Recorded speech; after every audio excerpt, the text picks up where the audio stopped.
La 57e session du Conseil des droits de l'homme de l'ONU se poursuit à Genève. Sur place, une quarantaine de pays ont réaffirmé leur soutien à la souveraineté pleine et entière du Maroc sur son Sahara, une position dont s'est réjoui Omar Zniber, ambassadeur représentant permanent auprès de l'Office des Nations Unies à Genève. Il est aussi président du Conseil des droits de l'homme de l'ONU au titre de l'année en cours. Ensemble, nous l'écoutons.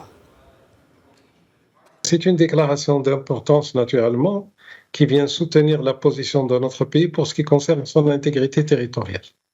Elle est faite exactement au nom de 38 pays. Et cette déclaration, il faut le souligner, intervient dans le contexte du Conseil des droits de l'homme et décline le soutien de tous ces pays-là à la souveraineté pleine et entière du Royaume du Maroc sur ces provinces du Sahara, comme premier principe. Deuxièmement, cette déclaration rappelle que le processus politique à New York, au Conseil de sécurité à New York, est un processus exclusif et qu'il a la primauté en matière de recherche d'une solution politique à ce différend régional. Pour ce qui concerne la dimension droits de l'homme, la déclaration indique très clairement que le Conseil de sécurité reconnaît le rôle des comités régionaux des droits de l'homme qui existent dans nos provinces du Sud et qui relèvent de notre Conseil national des droits de l'homme.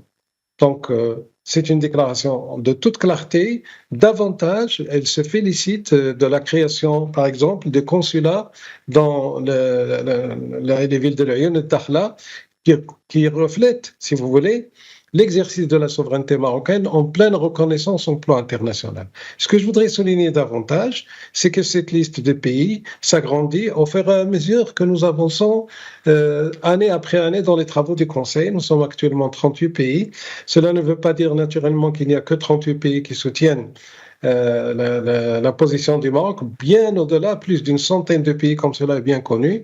Mais si l'on compare aux autres déclarations faites par les différents groupes sur d'autres sujets au niveau du Conseil des droits de l'homme, et surtout ceux ayant trait au suivi des questions de conflits ou bien de différents régionaux, c'est vraiment quelque chose d'exceptionnel.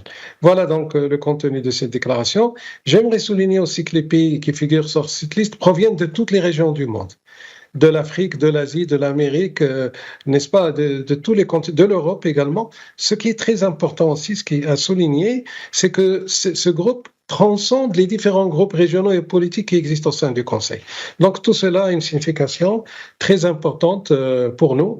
Et elle se fait également en réponse à un certain nombre, si vous voulez, d'activisme qui se fait par une petite fraction d'autres délégations complètement isolées, menées par les représentants du régime algérien qui cherchent toujours à instrumentaliser les travaux du Conseil pour faire, si vous voulez, une propagande très mensongère, j'allais dire systématiquement mensongère, pour ce qui serait des violations des droits de l'homme dans nos provinces du Sud, une exploitation indue des ressources naturelles, alors que l'on sait que la situation est des plus paisibles dans notre province du Sud, alors que l'on sait que les populations sur place exercent leurs pleins droits, qu'il s'agisse par exemple de leur participation aux différents scrutins, mais dans la vie au quotidien.